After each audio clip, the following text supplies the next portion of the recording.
JWST has spotted the 29th moon of Uranus, finding an object that's probably the size of a small city 2.7 billion kilometers away.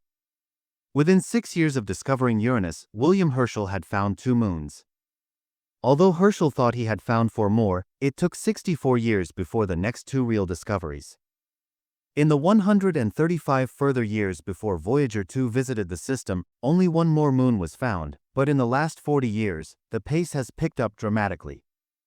Voyager itself spotted 10 moons, bringing the total to 15. Far from being the end of things, however, these discoveries alerted astronomers to the likelihood that there were many more satellites in the system. These were either too small for Voyager to detect, despite its closeness, or had been inconveniently out of view of the probe's camera during the time it was nearby and focused on the planet and its 5 known moons. A burst of discoveries by Earth-based telescopes and Hubble took the total to 27, but that seemed to be it, with 21 years passing before the announcement last year of a 28th. Now we have 1 more, with NASA's Dr. Maryam El-Muhammad announcing the finding based on observations the JWST made in February. It's a small moon but a significant discovery, which is something that even NASA's Voyager 2 spacecraft didn't see during its flyby nearly 40 years ago, El-Muhammad said in a statement.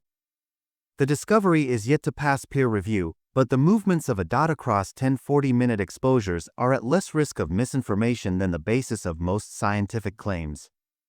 Uranus's 5 moons, large enough to be nearly spherical, form a middle band, separating the inner system and those further out, some of which are probably captured comets or asteroids. The new discovery is the 14th orbiting inside Miranda, the innermost large moon.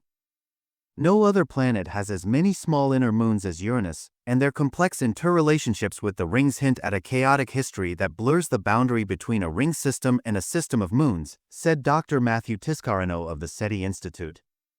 Moreover, the new moon is smaller and much fainter than the smallest of the previously known inner moons, making it likely that even more complexity remains to be discovered. It's located about 35,000 miles, 56,000 kilometers, from Uranus' center, orbiting the planet's equatorial plane between the orbits of Ophelia, which is just outside of Uranus' main ring system, and Bianca, said El-Muhammad. That makes it the 3rd closest moon to Uranus. Its nearly circular orbit suggests it may have formed near its current location. The moons of Jupiter and asteroids vary greatly in color, so their brightness can be an unreliable guide to size.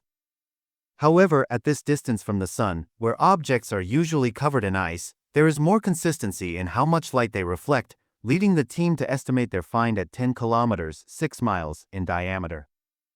The first 27 moons of Uranus have all been named after characters from Shakespeare's plays or an Alexander Pope poem. This one and last year's announcement will no doubt get similar designations. Fortunately, Shakespeare offers plenty of choices. Then again, with the new discovery lying so close to the rings, even its tiny gravity may be affecting them, so maybe it's time to switch to Tolkien. Looking forward, the discovery of this moon underscores how modern astronomy continues to build upon the legacy of missions like Voyager 2, which flew past Uranus on January 24, 1986, and gave humanity its first close-up look at this mysterious world. Now, nearly 4 decades later, the James Webb Space Telescope is pushing that frontier even farther, El-Muhammad said.